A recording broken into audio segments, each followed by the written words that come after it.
Everyone, we're calling the Budget and Finance Committee meeting to order. We're going to start with taking the roll. All committee members who are on the call, if you could raise your hand in the chat.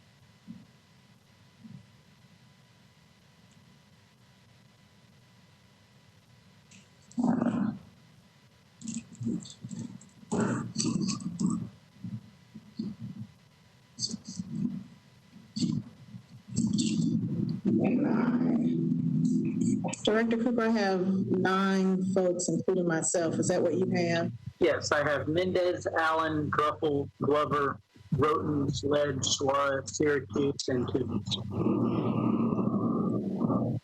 And that's a quorum.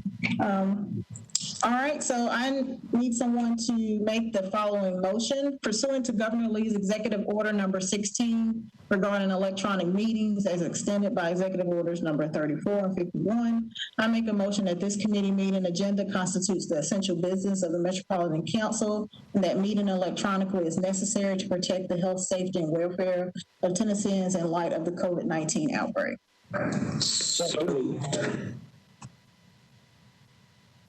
All right, can I get a second? Second. All right. Any discussion? All those in favor say aye. Any opposed? Aye. Any opposed? No. Okay, motion carries. Today we are going forward, we're going to do a consent agenda for budget and finance. Hopefully you all got my email. I'm going to try to make these meetings as efficient as possible because we tend to go over, but we are supposed to be limited in our time, and so I want to be respectful of the committee that follows behind us and try not to go over. So our agenda comes out, I believe, on Wednesday. So if you could review the agenda and as much as possible get questions to Director Cooper by noon on Friday, that gives the council office an opportunity to try to hunt down those answers or at least have the important folks that need to be present during our budget meeting present for the call. Also, what was the other thing? I have lost my train of thought. But getting those questions in is going to be the most important thing so that we can pare down the time that it takes for us to have discussion on our agenda items. And so I'm going to go through the consent agenda. And once I've finished just reading the resolution and bill numbers, if there's something that needs to be pulled off, just let me know. Resolution 2020-503, Toombs, Taylor, and others. 504, Toombs, Van Rees, and others. 505, Toombs, Gamble, Welsh. 508, Toombs, Gamble, and others. 509, Toombs, Taylor, and others. 510, Toombs, Hager, and others. 511, Toombs. 512, Syracuse, Toombs, and others. 513, Johnston, Toombs, and others. Bills on second reading, Bill 2020-402, Murphy, Gamble, and others. Bill 2020-410, Van Rees, Mendez, and Murphy. Bill 2020-411, Hancock, Mendez, and Murphy. 2020-412, Sledge, Mendez, and others. Bill 2020-413, Nash, Mendez, and others. Are there any of those that need to come off of consent? Okay, not hearing any. I will go back and read the captions. All right. Resolution 2020-503, Toombs, Taylor, and others approves a grant from the United Way of Middle Tennessee to the Metro Action Commission to support the Supplemental Nutrition Assistance Program for employment and training-related services. Resolution 2020-504, Toombs, Van Rees, and others approves a Coronavirus Aid, Relief, and Economic Security Act grant from the National Endowment for the Arts to the Metro Nashville Arts Commission to help art programs and their employees endure the economic hardships caused by the forced closure due to COVID-19.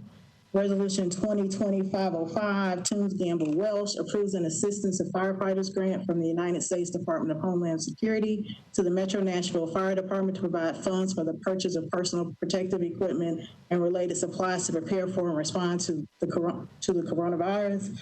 Resolution 2020-508,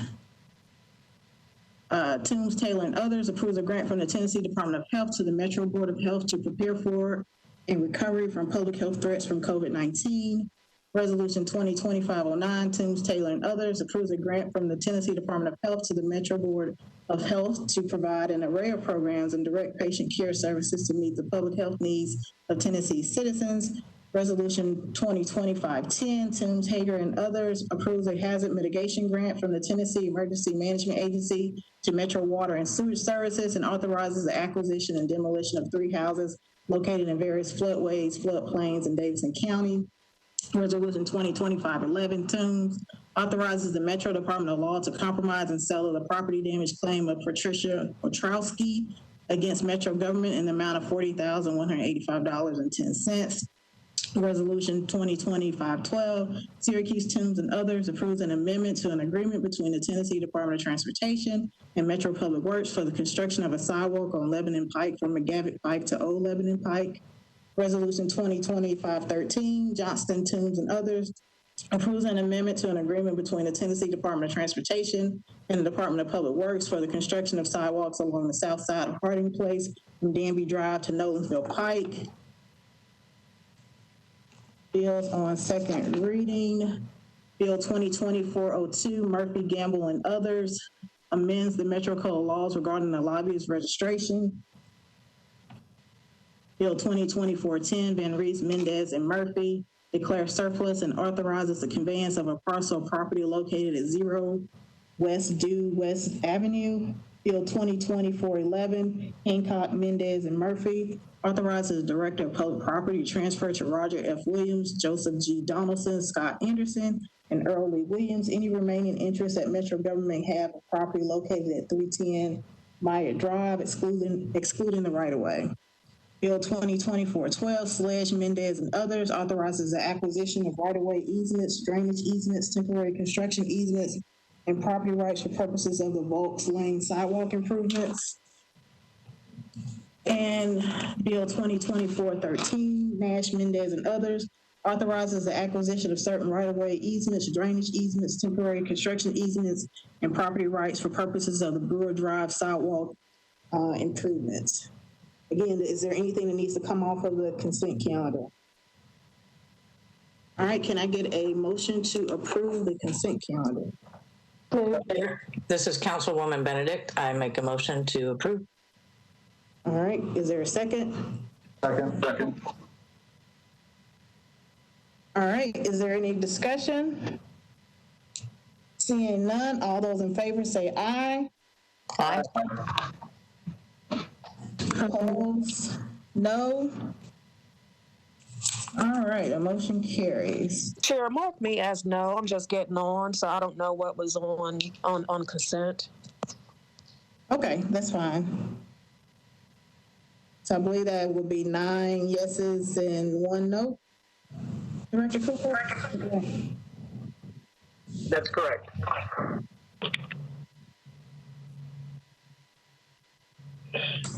That does mean that the no will keep them all off of consent tomorrow night.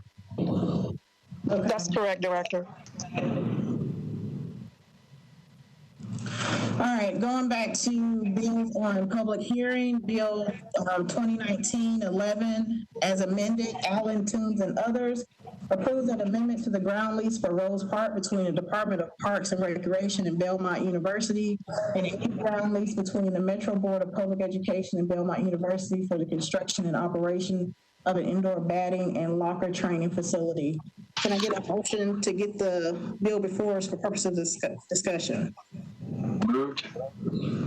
All right, I'm going to recognize the bill sponsor, Councilwoman Allen. Thank you, Madam Chair. I need to start by moving a substitute. All right, Can I get a second? Second. All right, the substitutes were properly moved and seconded. We're back on discussion. Councilmember Allen, do you want to explain what the substitutes does? Yes, Madam Chair. The substitute contains two lease agreements. One is a former lease agreement between Belmont University and Metro Parks. That was initially offered in 2007 as a public-private partnership whereby Belmont University built baseball facilities to be shared with Metro Parks. It sounds like we might need to mute. Thank you. And that has been shared with the community and with Metro Parks since it was constructed in 2010.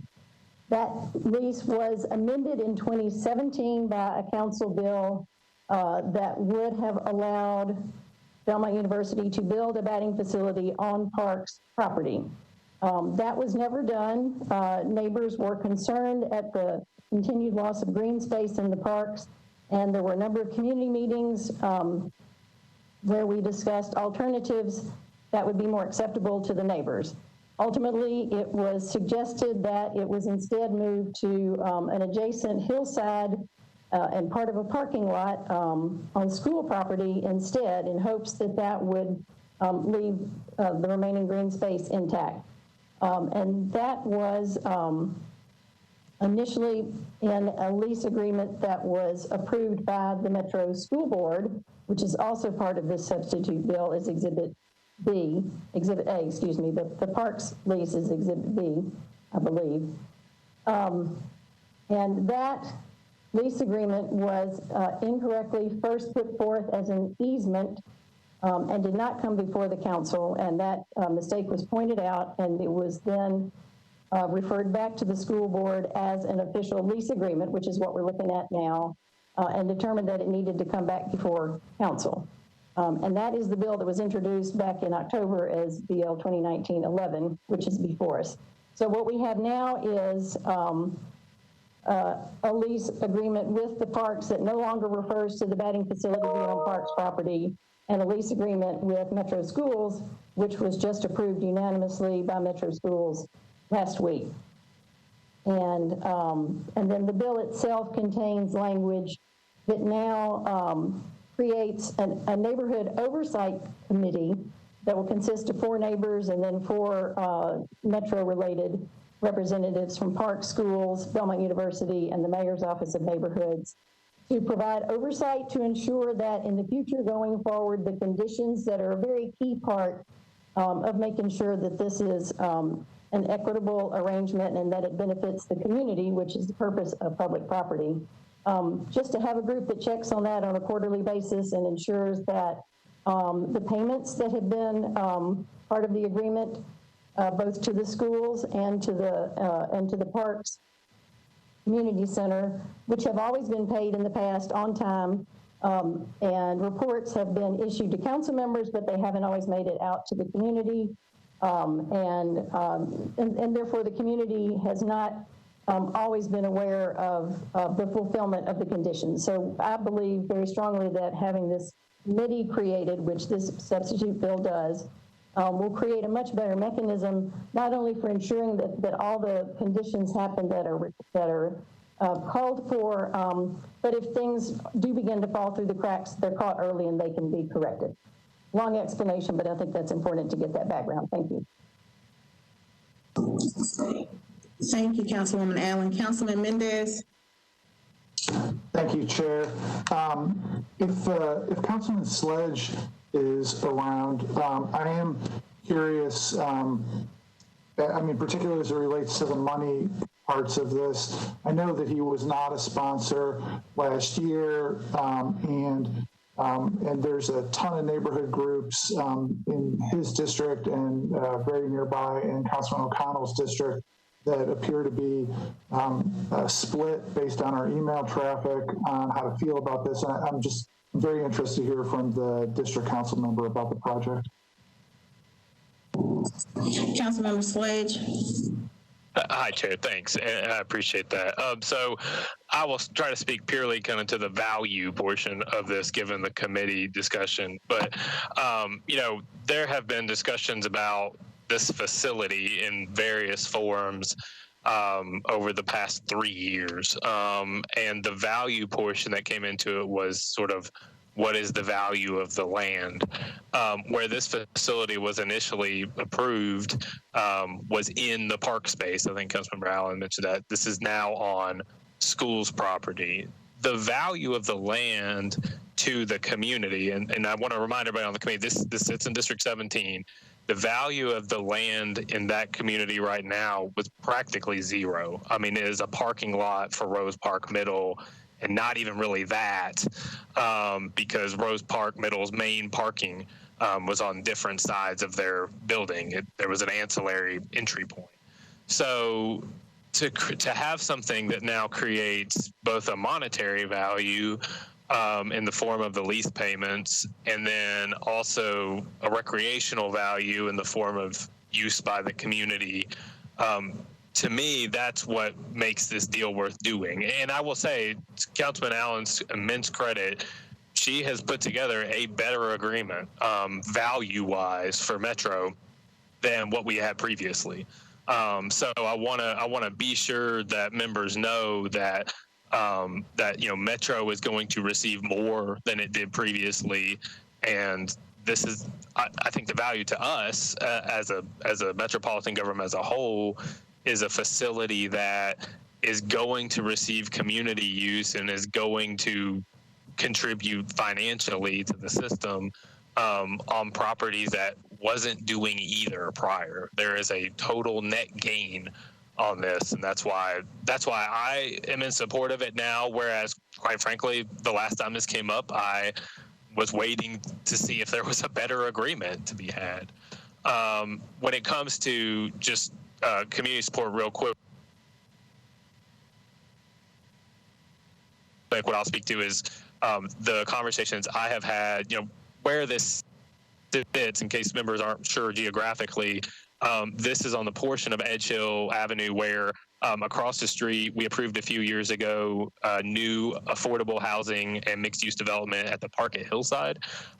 This facility sits literally right across the street from where that development is occurring right now. So there are, family housing now and in the future that's going to be right across the street from this property, from this facility. And then going a little bit further west, that is where Gernert Studio Apartments and Edge Hill Apartments are. And I have spoken multiple times with the resident leaders at Edge Hill Apartments.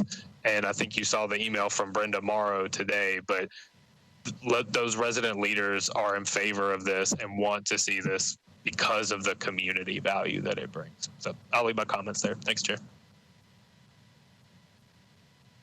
Councilman Mendez, did you have any follow-up to that? No, thanks. That covers it. Thank you very much. Councilman Glover? Thank you, Chair. Is there someone there from Belmont or one of the representatives that could answer the question that I have? Is Belmont satisfied that the way this is now written will be satisfactory for what they would like to accomplish? Director Cooper, is there a representative from Belmont on the call? I do not know. I'm scrolling through the list here. I do know that Belmont executed the revised lease, and the communications I've had with their attorney is that they are in support of the agreement. So then that's fine. So, Mr. Cooper, then, as far as you're concerned, Belmont is satisfied with where this is now with the substitute and going forward. You feel like that they are okay with everything? Yes, based upon all the communications I've had with their representatives, they are in agreement. All right. Thank you, Chair. Thank you, Councilman. Councilwoman Suara? Thank you, Chair. I just wanted to add that, like Councilmember Slager was on the sideline for a minute, but I decided to jump on the bandwagon because of the value, but not just value, non-financial value, but because of the financial value. I did look at the numbers in terms, because I think one of the emails that I got was talking about the lease payments being $30,000 or $50,000. But for me, looking at the financial value, I'm looking at how much the building would cost and the fact that Belmont will continue to pay both the notes, the principal, and the interest on that building. And then at the end of the day, when the payment is done, that building reverts to Metro. It is Metro building. And so in looking at the financial advantage of it, I look at how much we would have, if Metro was supposed to build the building and pay the note and even rent the place to Belmont, what is the net effect of that? And when I look at both ways, Metro was coming off better having Belmont's build, maintain, and still collect a lease. So when people are looking at how much Metro is getting, not just to look at the lease amount only, but to also look at the construction costs that of a building that Metro will take over at the end of the day. And so for that reason, I am in support. I do want to thank the community members for hanging in there and negotiating a better deal, and to the sponsor for all the work that gone through it. But I do think that financially, it is a good deal. And then when you couple that with the value to the community, I think it's, I will be voting in support. Thank you. Thank you, Councilwoman. Councilman O'Connell? Thank you, Madam Chair. I apologize for running a bit late here. I wanted to check with the sponsor on a few items. One, I'm interested in maybe an explanation of sort of the advisory committee process here. You know, my understanding from talking to some concerned constituents is that there are not going to be an equitable number of representatives to be appointed by the District 19 council member, considering that a number of District 19 residents take advantage of the park, you know, the area in question. I wanted to understand that committee process a little bit. And then number two, because this has been complicated, long running, and it's not just a schools issue, I would like to see if we can get a summary of the updates to the park side of the lease, because that's actually where, again, for the people who are more concerned with the long-term impact on the park space, I think people are looking to see more of that leverage come back to Metro as, you know, in some ways a concession to the idea of this proceeding on the school side. So if the sponsor could address both of those, that would be great. Thanks. Madam Chair? I think the first question about the committee is fine. As far as the impact on the park space, this bill has been referred to the Parks Committee, so I think that's a more appropriate discussion for that committee. I want to keep it to the finance. That was my thought that I forgot earlier. There you go. Thank you, Madam Chair. No, that's good. Thank you.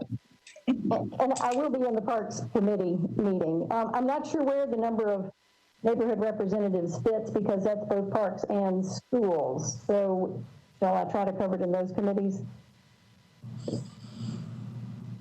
It does go to education. So yes. Sorry, Councilman O'Connell. I think that your questions do fall under education parts. I'll wait till there's other referrals. Thank you, Madam Chair. Questions, and I'll answer them there. Councilwoman Vercher. Thank you, Chair.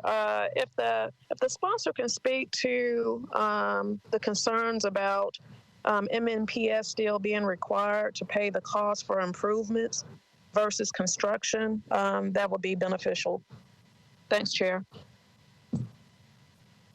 Thank you, Madam Chair. That shows up in the termination of the lease language, and the way it is written is that the market value is what Metro would have to pay back as opposed to the cost of the improvements if Metro were to terminate the lease early. And my understanding is that this will probably cost Belmont about $6 million to build. And similar to a car, its value will begin to decrease immediately. And so the market value, if Metro did have to pay that, would probably be less than the $6 million. So it is to Metro's advantage, as I understand it, to have that termination clause based on the market value at the time of termination as opposed to the cost of the improvements. Councilwoman Bircher, did that answer your question? It did. It was a question for the record for the public, Madam Chair. Thank you. Okay, thank you. Councilman Mendez? Yeah, thank you. I just briefly wanted to make the comment to make sure everybody knows that if that goofy referendum that might be on the ballot for December 5 passes, this ordinance would require a public referendum for approval and would be partially out of our hands. It's one of the many reasons that language is way overbroad, and just want to make everybody know that this thing would trigger a referendum, countywide referendum, if that passes. Thank you.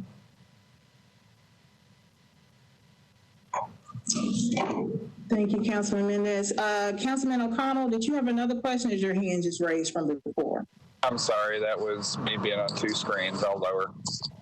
Okay. Councilman Glover, did you have a question on the substitute? Councilman Glover? Okay, well, I do not see any additional discussion. We are still on the substitute, which has been properly moved and seconded.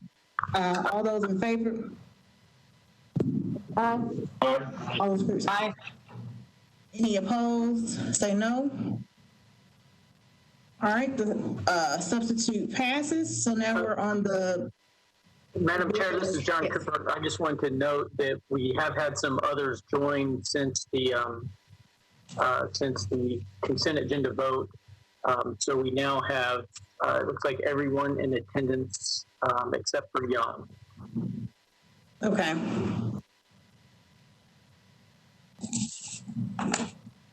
All right, so we're on Bill 2019-11 as substituted.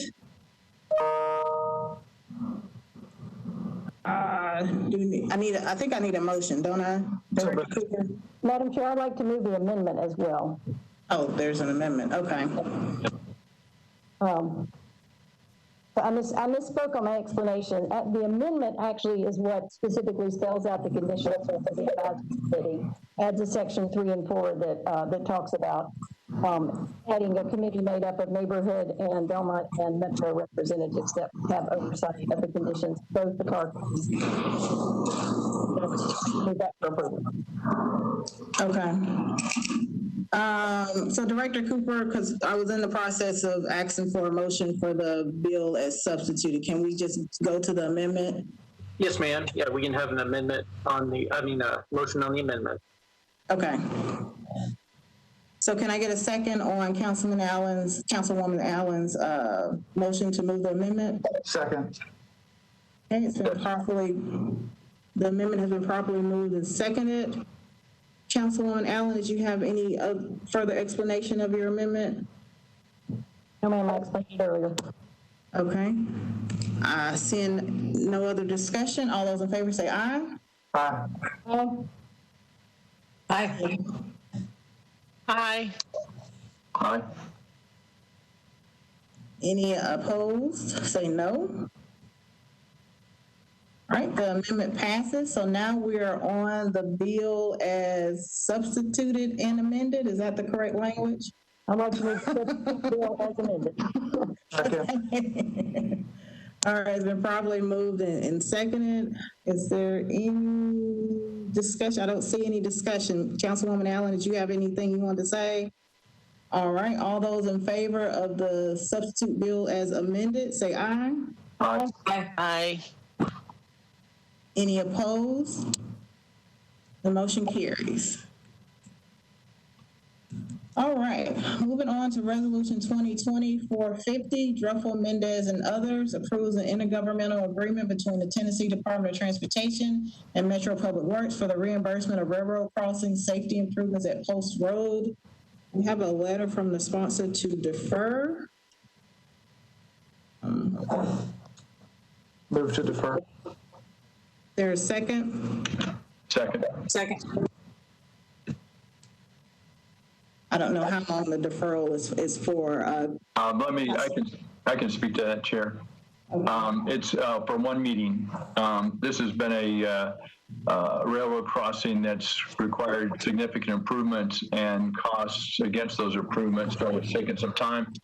We just got Public Works acknowledgement that they're close to arranging the costs, so we should be ready by the next meeting. Thank you. Thank you, Councilman. So it's been properly moved and seconded that we defer Resolution 2020-450 for one meeting. Seeing no discussion, all those in favor say aye. Aye. Any opposed, no. Motion carries. Next up is Resolution 2020-496 by Hall, request the Director of Finance to take the appropriate action to recoup all funds appropriated in the fiscal year 2020-2021 Metro operating budget to the Metro Hospital Authority that were also covered by the Federal CARES Act and other COVID-19 related funding sources. Is Councilman Hall on the call? I'm here. All right. I'm here. Yes, I hear you. Okay. Yeah, guys, I've got 2 amendments that I'd like to pass. Okay, can someone move the resolution? Someone on the committee move the resolution so we can get it in front of us for discussion. So moved. Your second? Second. All right, it's been properly moved and seconded. Councilman Hall, I just have on here, there's a proposed substitute. Can you? There is a substitute. I've, from the last meeting, been working closely with the administration to adjust some language and get those in. And so I'd like to get those on, or get that substitute on. And if I could have Mr. Jameson speak to the substitute. Mr. Jameson? Madam Chair, can you hear me? Yes. Very good. Yes, we did have a very productive discussion with Councilman Hall, and very briefly put, the substitute would convert the resolution phrasing to, instead of recouping those funds which were purportedly redundant to the hospital authority's receipt compared to the CARES Act monies they received, in comparison to the subsidy provided by our operating budget. The substitute would instead ask the finance director to, in fact, assess whether the subsidy funds appropriated either in last year's budget or this year's were in fact redundant to the funds received by the hospital authority from the CARES Act, and then to submit a recommendation to the council based on that assessment. And because the hospital authority is undergoing a routine external audit of its financial statements, and that's expected to be done around October 31st, the director is requested to submit his report to the council before December 31st for there to take action afterwards.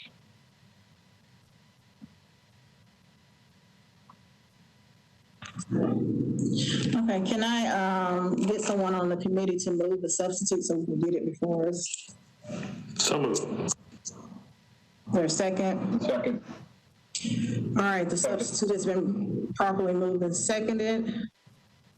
I do not see any discussion. All those in favor say aye.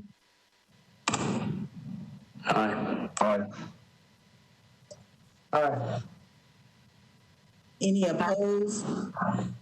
Any opposed, no. So we are, the substitute passes, so we are on resolution 2020-496 as substituted. Can I get a motion? Thank you. Can I get a second? Second. It's been properly moved and seconded to approve resolution 2020-496 as substituted. Is there any discussion? Madam Chair, please mark me as voting no. We'll do that, Councilwoman Suara. Seeing no discussion, all of those in favor say aye. Aye. Aye. Any opposed, say no. No. No.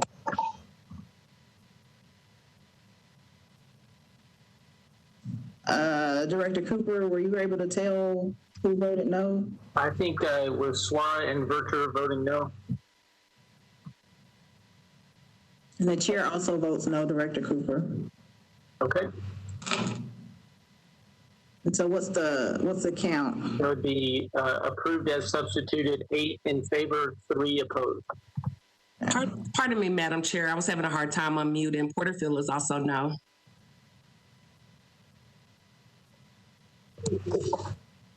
7-4. All right, the resolution is substituted passes. Our committee recommends approval. Next is Resolution 2020-502, Withers and Toombs, amends ordinance number Bill 2020-234 to extend the time period for the waiver of certain building permit fees for the repair or rebuilding of property damaged as a result of the March 3rd, 2020 tornado. Can I get a motion? So moved. Second. Been properly moved and seconded. I don't think I see any discussion. So all those in favor say aye. Aye. Aye. Opposed, no. Committee recommends approval.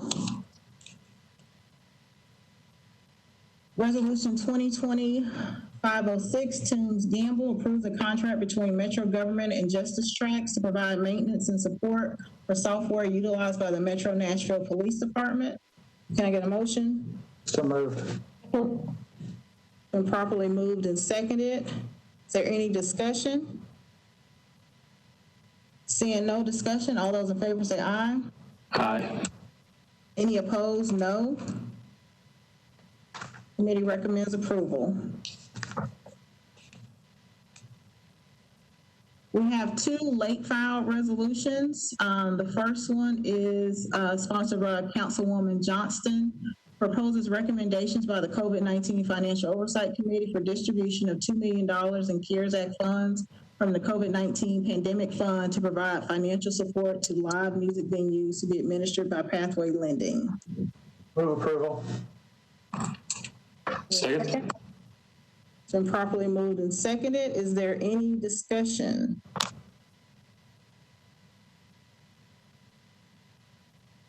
I think it's our hand. Councilwoman Allen? Yes, Madam Chair. Do we have enough detail to know if that goes toward paying employees and how that gets passed out? Councilmember, this is John Cooper. It specifically excludes payroll. So it's just for operating expenses, but not including payroll. But I guess that would include rent, paying rent? Yes, it's all other operating expenses excluding payroll, I believe. Okay, thank you. Seeing no further discussion, all those in favor say aye.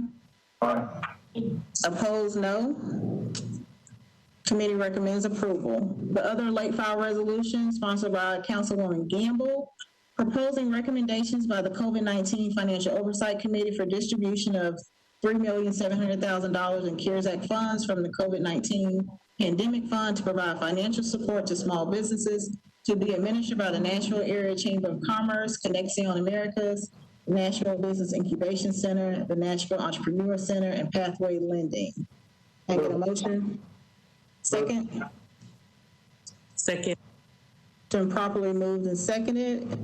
Is there any discussion? Seeing none, all those in favor say aye. Aye. Any opposed? No. Aye. The committee recommends approval. Going to bills on second reading. Bill 2020-390, Mendez Murphy Henderson grants a franchise to Google Fiber Tennessee LLC to construct, operate, and maintain a fiber optic communication system within Metro Nashville under the provision of the Metro Code. Can I get a motion? Move approval. Second? Second. Get a second. Okay. It's been properly moved and seconded. Is there any discussion? Councilwoman Allen?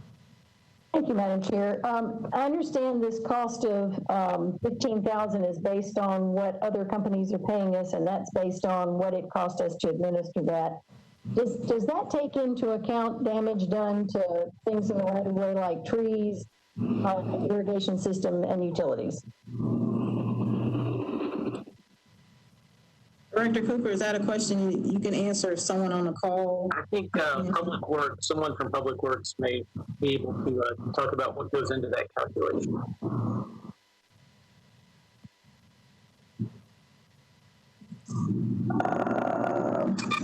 Okay. Chair, this is Shannon Whitelaw. I'm with Public Works. I'd like to defer to Ms. Teresa Costonis, who has been working on this agreement with Google, to explain how the numbers came up, if you would please. That's fine. Chair, this is Teresa Costonis. May I be recognized? Yes, you're recognized. Yes. So the calculation of costs that the fees were originally based on was something that was done by a couple of expert witnesses that were hired by Metro Legal some years ago. In response to Councilmember Allen's question, the cost of maintaining the right-of-way would have been as of the date that study information was collected. So it wouldn't necessarily include more recent incidents. However, the recent incidents, there may have been individual pursuit of claims to get reimbursement for those incidents.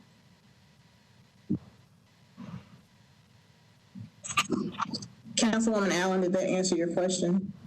I think I just need an explanation of terms. So if there are claims made, does that mean Metro is making claims to recover money we have to spend to fix things, or does that mean they're making claims? We do that. We do make claims of our own to recover monies where our property has been damaged. And are those covered by the bonds that they're required to have? So the bond that is required in the context of this franchise agreement might be available for that purpose in future. But the kind of they had a statewide franchise of under state law previously for their cable and video franchise, and that did not have a bond requirement. Okay. Councilwoman Bircher.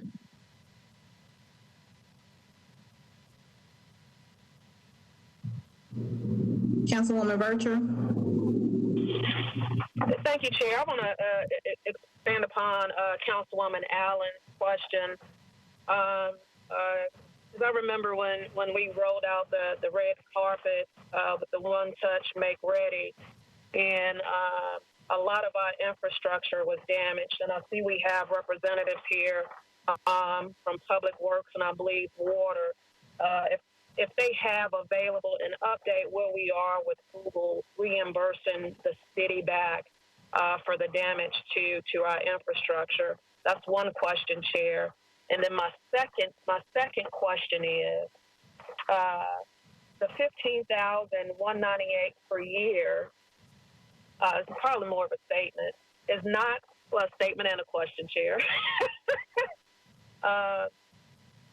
In an analysis, it states it's a reasonable estimate of Metro's cost, but it's not a reasonable estimate as it relates to the damage that they do to our infrastructure. And it's been various, I don't want to say excuses, but explanations from Google Fiber as it relates to the rollout to minority communities. And I've been very critical of Google Fiber because I knew 4 years ago that we would still be at this place. And Chair, if you can, just indulge me, but this isn't where I'm gonna make this point. I'll do it tomorrow. in more detail on the floor, but I'll just say for committee members, I put in an address 37209, which my call with Google, they indicated that they had rolled out Google Fiber in North Nashville. There's no availability of Google Fiber in that zip code, the address that I put in. Then I went and put in my own personal address because as many council members know, they targeted the entire council. So we got the community all up, excited that this new fiber was coming, competition, prices will be lower, et cetera, et cetera. And here we are again, with still no full implementation of rollout from Google Fiber. Every year it seems to be something, but more importantly for the Budget and Finance Committee, we need to make sure that the cost that we are requiring them to pay as it relates to the city is sufficient to cover the cost for the damage that they do to our infrastructure, and there will be damage to our infrastructure. Thank you, Chair. Thank you, Councilwoman. Is there someone from Public Works that can respond to Councilwoman Bircher about infrastructure and being reimbursed for costs?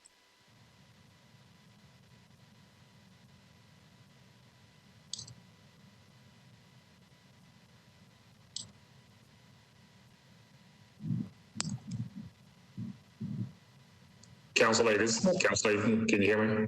Yes, I can hear you. This is John Honeysuckle with Metro Water and Public Works. So let me explain in regards to reimbursement by the utilities, any utilities that affect any type of infrastructure. We do hold them accountable for that, and we do, after repairs have been made, we do actually bill them for that, and they are on a timeline to reimburse the city those funds or the departments their funds back within a reasonable amount of time. We do follow regular collection procedures if that is not done within a reasonable amount of time. I know at Metro Water, we do have a list of utilities that have from Google Fiber to the subcontractors that have damaged our infrastructure. So we do keep a active log of that information. At Public Works, that's something I can follow up with you on that, and I'll be more than happy to work on getting you that information within a reasonable amount of time. Thank you, Mr. Honeysuckle. Councilwoman Suara. Thank you, Chair. My question and curiosity is also with the digital divide, and I look forward to the conversation from Councilmember Bircher tomorrow as we talk about making sure that there's access throughout the county, especially in Black and brown communities. I don't have that. Everybody knows that I always joke about the alien taking over my internet, so it's not across the city, and we need that. But the question that I want to ask, not directly related to this contract itself or to Google itself, but my understanding from the analysis is that the cable company pay more money because they pay 5% of revenue, whereas the fiber part of it is only 15%. So my question is, and I don't know if anybody knows, this is not Google's problem, but if Google is getting away from cable, that means we'll be losing that 5% of revenue income to Metro. So do we know if another company is picking that up so that we can have continuity of services and also have that money and not lose on that big buck of the revenue that the cable generates compared to just fiber? So I don't know if anybody has any information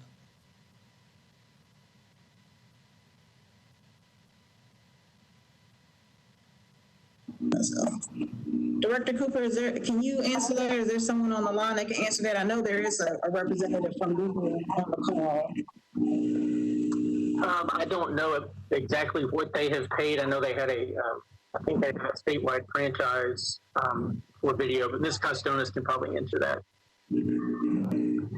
This is Teresa Costonis, if I may. Yes, up until the present, Google has had a statewide certificate of franchise authority under the Competitive Cable and Video Services Act. And under both that act and under our local franchise option for cable and video services, state and federal law allow there to be 5% of those revenues be charged. Unfortunately, on the telecommunications or fiber optic side of it, we've had some state of Tennessee case law that has struck down our ability to charge a 5% of gross revenues type fee for this type of franchise under Chapter 626 of the Metro Code. And so we have to comply with that and do what the court said we could do, which is charge a franchise based on our costs. And that was, those costs were estimated by our expert witnesses, as I previously explained. This may be a question for the Google representative to some extent, because as I understand it, they are not going to be providing cable and video services any further. So they will continue to be providing broadband or information services, internet service to their customers. So we can only charge them the amount of the franchise fee that is permitted under Chapter 626 in the Tennessee Court of Appeals case law. And we cannot charge them the 5% of gross revenue going forward because they are no longer going to be the kind of franchise where we are allowed to charge that kind of fee. I'm not sure if that answers your question, council member, but it may be something where the Google representative will weigh in as well. It does, and I guess I was just wondering that if we're losing that business, I hope somebody else will be coming in to do that so we can get that money. Just a thought. But thank you. And Chairwoman Toombs, this is Alexander Smith from Google Fiber, if it's okay to be recognised. You're recognised. Thank you very much. And thank you everyone for the time this evening in consideration of this draft bill. As Ms. Kostonis just mentioned, one of the reasons that we are moving out of a traditional television linear TV service, which many of our other providers will continue to provide, is not only is it very expensive when you sign up for 200 or 300 channels, you all know what it's like. But what we really saw in Nashville was that residents across the community really weren't taking up the service offering in great numbers. And so we had a take rate that was in the low single digits. And what that meant was that from a revenue perspective, it is a very, very small component of our service offering in the market. And really, that's what stands behind this new bill as we transition towards focusing on what we do best as an internet company, which is ultra speed, fast broadband gigabit internet. And so as we move out of that space, I think to the council members' question, it's entirely open to the competitors who will continue in the market to offer traditional linear TV services and continue under their own statewide franchises, which of course we don't seek to speak on their behalf.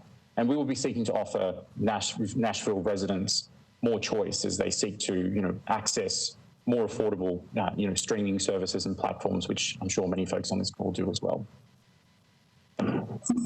Thank you. Councilwoman Vercher.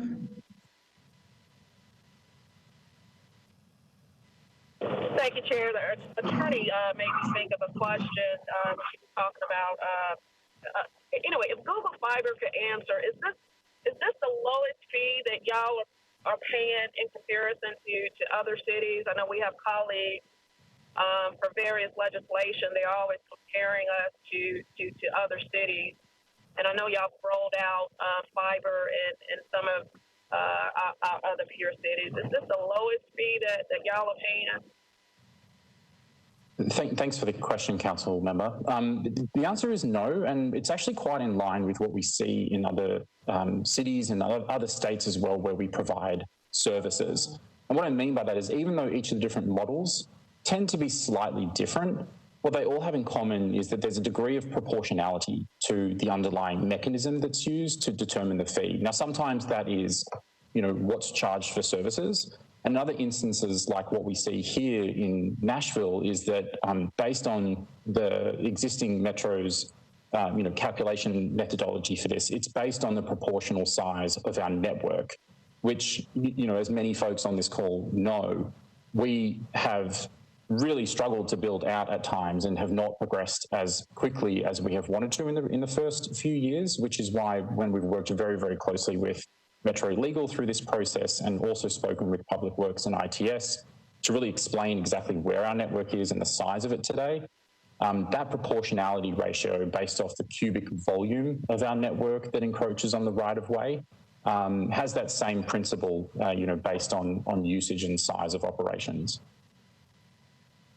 So with you guys changing your implementation plan, you're doing the trenching now, are we still looking at 5 years for it being deployed countywide, or are we looking at a shorter time frame or a longer time frame now? That's a great question, Council Member, and thank you for that. We certainly hope that it is as fast as possible. But deploying infrastructure, and I think in particular deploying infrastructure in a way that minimizes A, disruption to the community, but B, also really minimizes a concern that's been raised on this call this evening as well, which is disruption to existing utilities and existing public infrastructure means that we can only move so quickly. And so right now, we think that we're on a timeline of somewhere between 2 to 4 years to complete the build. And this franchise bill is a really important first step in us really being able to accelerate the growth of our network in Nashville over that time period. We also wish that we were all, in every single Nashville suburb and community already. But we want to, make sure that we don't make promises that we can't keep. And the realistic time frame is probably going to be somewhere between a 2 to 4 year build. But I can tell you that we will do our best. Thank you so much. All right, I do not see any other hands, so we are on Bill 2020-390. It's been properly moved and seconded. All those in favor say aye. Aye. Aye. Aye. Any opposed? No. Committee recommends approval. Moving on to Bill 2020-406, Mendez approves an amendment to a contract for staff augmentation services between Seabury Heery Incorporated and Metro Government, which extends the contract term for 12 months and makes certain changes to the scope of services. Can I get a motion? Move approval. Second. Been properly moved and seconded. Any discussion? Seeing none, all those in favor say aye. Aye. Any opposed? No. Committee recommends approval. Bill 2020-407, Mendez amends the Metro Code to address procedures for the procurement of real estate brokerage services. Can I get a motion? Move approval. Second.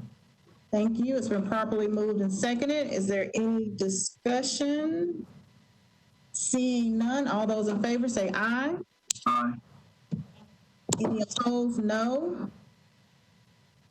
Committee recommends approval. And that completes our agenda. Director Cooper, is there anything I'm forgetting? I'm scrolling through, and it looks like we have everything covered here. All right, do we need to do a motion to adjourn, or we just adjourn when the meeting's over? You can just announce that we're adjourned. Okay, well, right before we adjourn, I do want to announce that, or say that I am looking forward to working with the committee over the next year. I'm very excited to serve as chair. Also very excited to announce that Councilwoman Delisha Porterfield will be serving as vice chair. So just looking forward to having a really good year. I know it's going to be a tough year, but I know that we can get through it together. So everyone have a good rest of the day. Good job. Thank you. Thank you.